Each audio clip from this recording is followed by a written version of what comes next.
Greetings, YouTubians, and welcome back to Wayne Sharp World, where today we have the pleasure of revisiting one of the best small knives ever made, in my opinion. I have reviewed this knife before, and I am lucky enough to have another one because there's a new version out that I have gotten the privilege to show you guys. Super excited to tear into this, so we will do that right now, and we'll do it with this guy. This is the new Civivi Star Flare, and I just did a review of it yesterday, and I tell you what, I continue to be impressed by this. The action is very, very different on this. I am loving this button lock action. So yeah, if Civivi is interests you, the Star Flare is 100% worth checking out. Really, really enjoying that. And I already know I'm going to enjoy this because this guy right here from Giant Mouse, I reviewed this one a while back. I got one sent to me from DLT, and I deemed this the best middle finger flicking fifth pocket knife of all time. And I think I can still stand by that. We'll see. I haven't, this is the true unboxing, so I haven't really seen much of this one. But this is the Giant Mouse Ace Riv. In a new layout here, we have Jade G10 and Black Wash Magna Cut, which is just fantastic. And yeah, this is, let's see here, let's get a few flips into it. And ooh, I definitely need good action out of the box, but it definitely needs some KPL. Someone asked me a few days ago, I think, what type of lubricant I use on my knives. It's KPL, guys. This is what I use on everything. Most of the time, it's KPL original. If I want to, sometimes I will use the ultralight because I think sometimes that works a little better on some knives with maybe lighter blades. As a matter of fact, I think I will do the ultralight on this because it's a lighter blade, so sometimes that'll help. And I use the heavy for detent balls. So you put that on the detent ball, it's going to stay there, help the detent ball track and all that good stuff. But yeah, KPL is definitely the way to go here for any type of lubricants for your knives. There's obviously other options out there. I've had no reason to use anything else. I've tried some other stuff and it's worked fine, but yeah, I just like KPL. So yeah, so this is what I use. And we're gonna put a couple drops of the ultralight in there, and let's see here. Let's see what it does. I usually probably put more than I should, and that's just okay. That's just gonna have to be all right. So what I do is I get it in there, and then you just blow into it, kind of like the old Nintendo video games, you know, just to blow in there, get it in there, and yeah, that makes a pretty big difference. But this is still a little, definitely needs some breaking in, but yeah, that's still really good. So we'll work on getting that lube in there, get it, always got to do something like this too, always kind of give it the good, just move the blade out a lot, kind of work it in there. Kind of do that, move it around to get it worked in. Yeah, it's kind of weird, but hey, it works. So now, yeah, still working good. I may do a disassembly. I don't think it needs it. But yeah, let's take a closer look at this thing. Actually, before we do that, let's take a look at some overall specs on this little knife right here. We are looking at an overall length of 5.75 inches, a blade length of 2.44 inches, and a blade thickness at 118 thousandths. As I said before, CPM Magna Cut on the blade steel with a very, very good looking, nice, even black wash, which I absolutely love. That ever so good looking sheep's foot blade. This is very reminiscent of like a smaller Biblio, which we'll do some size comparisons here in a second. A nice flat grind with a pretty thin edge. This is definitely going to be just fine for your EDC needs. We have a handle length of 3.375 inches with that really good looking Jade G10. Now there's also a double black canvas micarta option that's a little less in price. We'll talk about price here in a second, but you got two options for the scales, and yeah, I was just looking in there.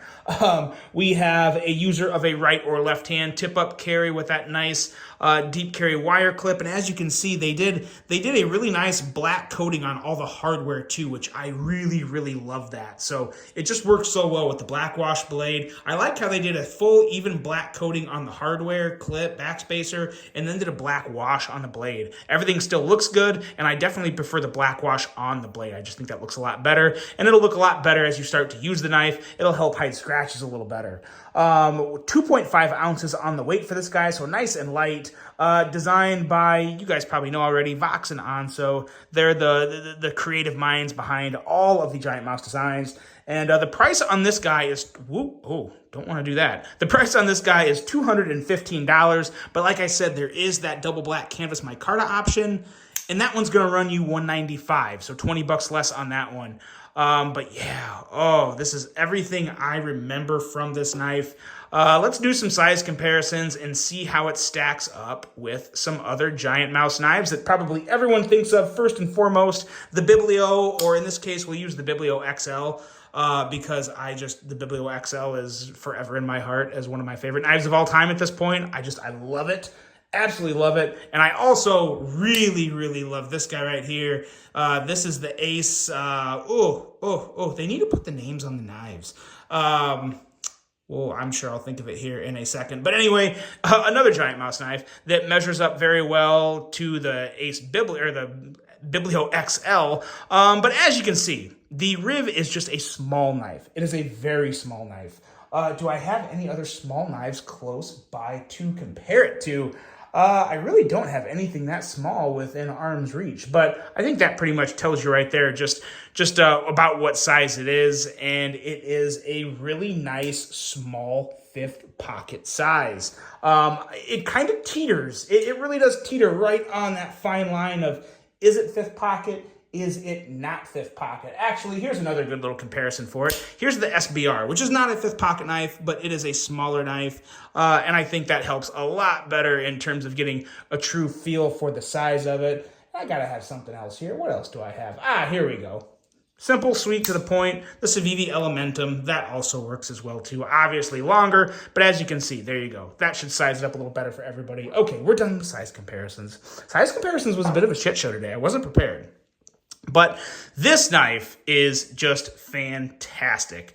The blade itself, again, it's like the Biblio blade. So it's that perfect combination of kind of like a drop point, kind of like a sheep's foot. You got a lot of belly, you got a slicey edge, a good tip, a really workable tip, really good tip for EDC. You have that excellent choil there to where this knife just... you can tell. You can definitely tell Jesper Voxness had a word in how this knife was designed and played a crucial part in it, because the ergos on this thing are about as good as it can get for a small knife. I mean, it melts in my hand. Absolutely fantastic ergos. And as you saw, the action is very good on this, but this definitely needs to be broken in. I mean, it has really good flipping action, and what I really love about it is the flipping action is more of like, you can do that push button to where it just pops out, and it's so satisfying. And of course, the middle finger flick on this, also extremely satisfying. Still one of the best middle finger flicking small knives I've ever handled. It's just very, very easy. The overall size of the knife when it's closed, it's the perfect size to just fit in my hand and just pop right out. And man, oh man, is that good. I noticed there's some black in there, and I'm a little confused by that, because obviously, as you can see, the whole inside here, there's a whole black liner on the inside. I'm just curious as to why I see so much black here and not so much, like I feel like I would see all of the black on the inside. So I may disassemble that just to see why. But I think another thing I could do is put a little, even though there's no color here, as you can see, there's a little bit of a dryness on the G10. And you'll notice that from time to time. I've noticed that on even colored G10, but you notice it even more on Jade G10. And it's not really a quality thing. It's just a manufacturing thing, to where you just put a little bit of mineral oil or any type of oil on it, and it goes away and it stays away. It doesn't really dry out. G10 is not something that really dries out, but sometimes the JG10 will just kind of look like that out of the box. Pretty easy to take care of that though. But yeah, this is still just a phenomenal knife. It really is, from a design standpoint, from just an overall satisfaction standpoint. I mean, when you spend this much money on a knife, especially a knife this small, some people don't like spending over $200 on a smaller knife, but I'm telling you guys, it feels like quality. It feels incredible in the hand. The action is great. The design is still, again, the whole Biblio series, from the Biblio XL to the regular sized Biblio to even the Riv. And I feel like the Riv is somewhere in the family of the Biblio. It's just gorgeous. Great lines, great action, great everything. Made for EDC, and man, oh man, is it still a winner. The Giant Mouse Ace Riv, guys, let me know what you think of this one. If you've owned a Riv, let me know what you think of yours, and let me know what you think of this version. Giant Mouse, I tell you what, Giant Mouse is really good at staying in their lane, doing what they do best. Some companies throw spaghetti against the walls. They reach outside of what they do best. Giant Mouse doesn't do that. They're really good at staying in their lane, and I really like that about them. That's probably my favorite thing about them as a company. But yeah, another fantastic piece from Giant Mouse. Let me know what you guys think of this one. Really hope you enjoyed it. Hope you have a great rest of your day. And of course, until the next one, I'm out.